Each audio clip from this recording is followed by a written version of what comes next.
วัสดีครับอยู่กับโตซูโม่อีกเช่นเคยนะครับ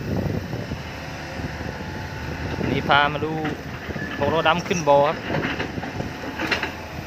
วันนี้มาวิ่งกับทีมงานสทนกนะครับนี่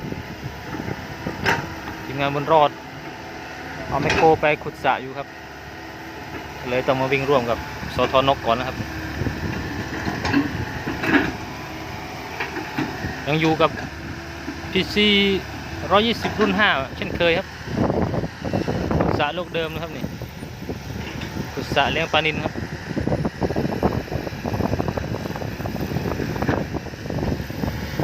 อันนี้ก็ลงไปเอาชั้นที่2ครับ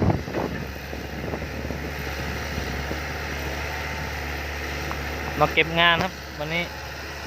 ดินประมาณ100 กว่าเที่ยวครับ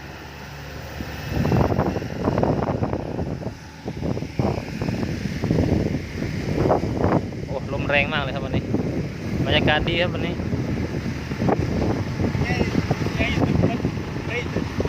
ฮะบอดเลยมันลิงกลังเลยดูคันที่2ครับฟุตโซดุอุยครับคันนี้ออกกว้างครับ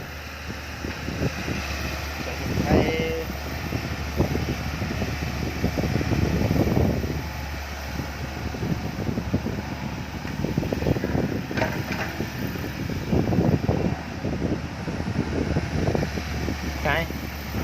โตรเลย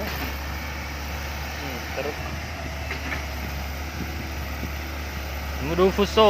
210ครับจะขึ้นไหวไหมครับอ๋อ240อีโมแล้วนี่ไปโอ้เกือบเกือบ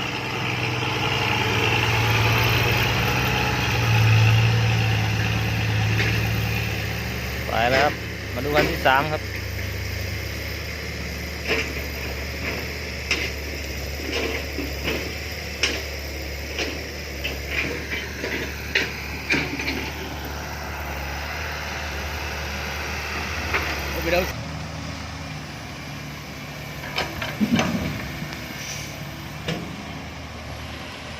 มาแล้วได้เวกสมาเนี่ยโชว์จีเลยเนี่ยนี่แต่ชีเลยจีมันปะเนาะจีแบบนี้ได้เวลาสายหนออันนี้เป็นรถบริษัทนะครับนี่อันนี้ก็210เหมือนกันครับ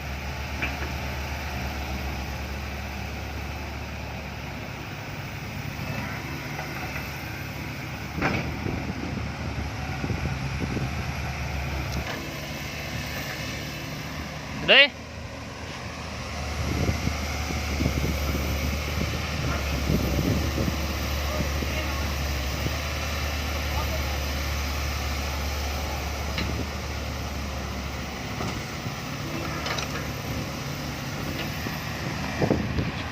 วันนี้ก็วิ่งไกลนะครับวันนี้ไปกลับประมาณ10 กว่ากิโลครับน้ำมันก็6 ล้อเต็มคนละ1,000นะครับวันนี้ไม่รู้จะได้กี่เที่ยวนะครับ1,100วันนี้ก็วิ่งอยู่ประมาณ7 คันครับ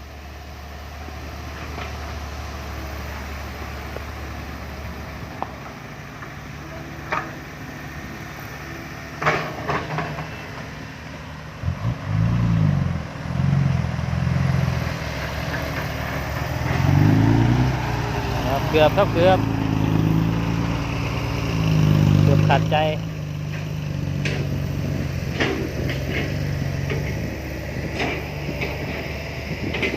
ดูคนต่อไปครับร็อกกี้ครับ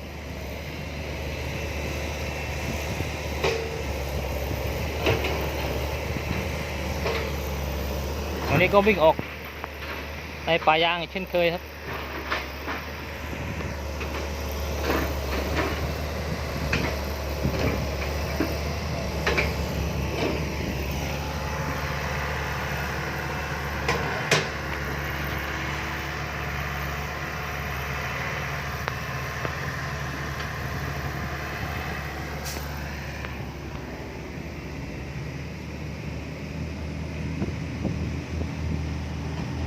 นี่ครับร็อกกี้ครับสวยดีครับคันนี้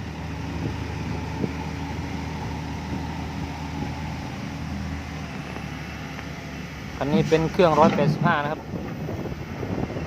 เปลี่ยนเครื่องมาใหม่ครับคันนี้เครื่องเดิมเป็นเครื่อง175ครับ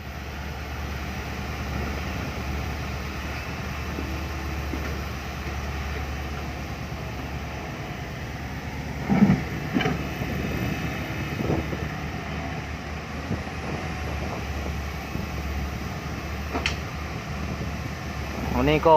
มีรถหลากหลายบริษัทครับมาวิ่งร่วมกับทีมงานสทนกครับวันนี้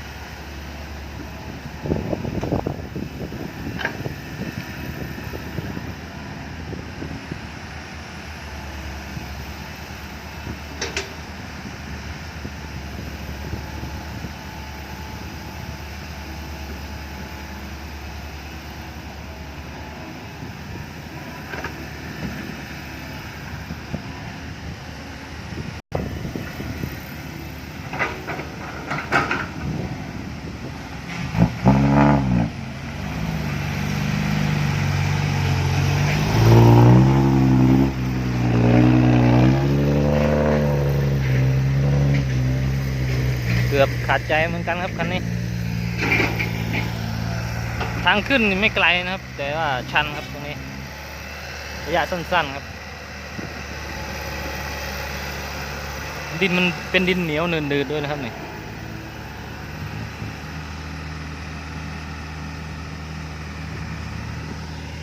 ดูต่อคันต่อไปครับคันนี้มาจากทีมงานบุญรอดครับ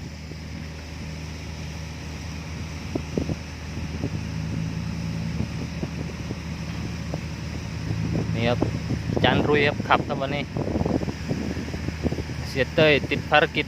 ขับแมคโครให้ทีมงานบุญรอดนะครับ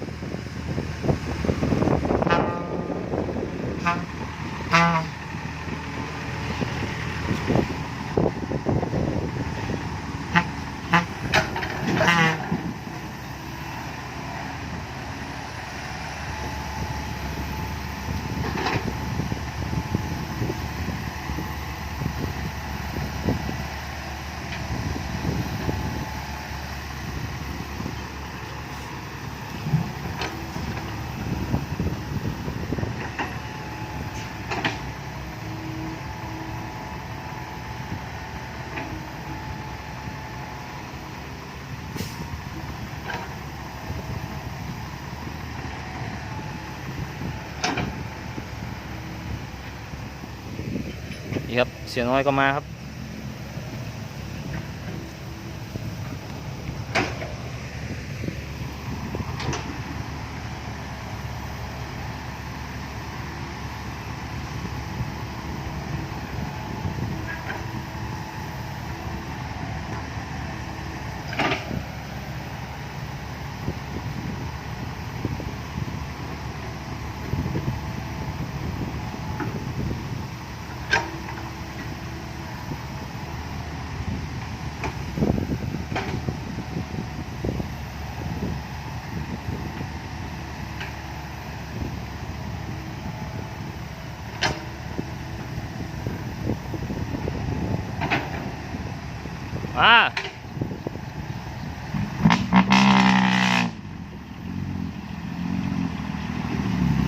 โอ้ยเกือบขัดใจครับ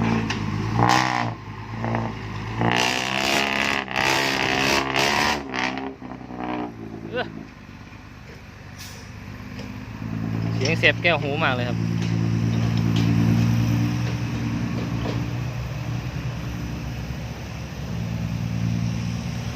รถเซนเตอร์นี่วนแค่นิดเดียวนะมันดังดีครับฮีโน่นี่เสียงสุดยอดเลยครับ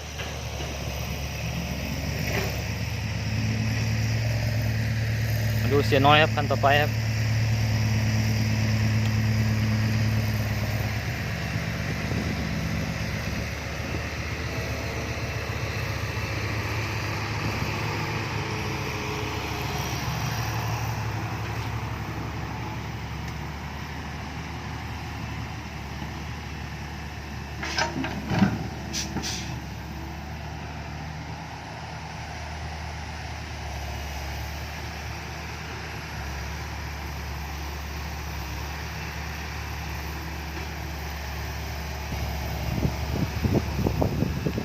โมสุนี่ก็ใส่ประมาณ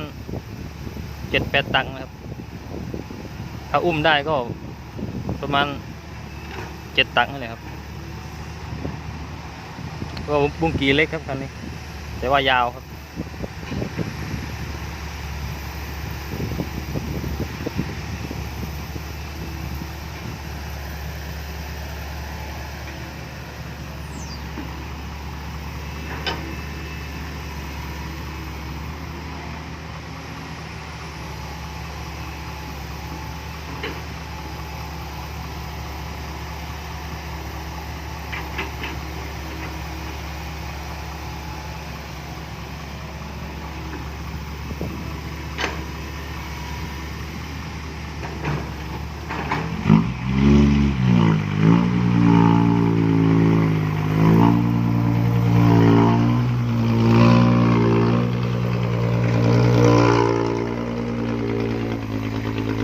คลิปนี้ก็ขอจบคลิปเพียงเท่านี้นะครับ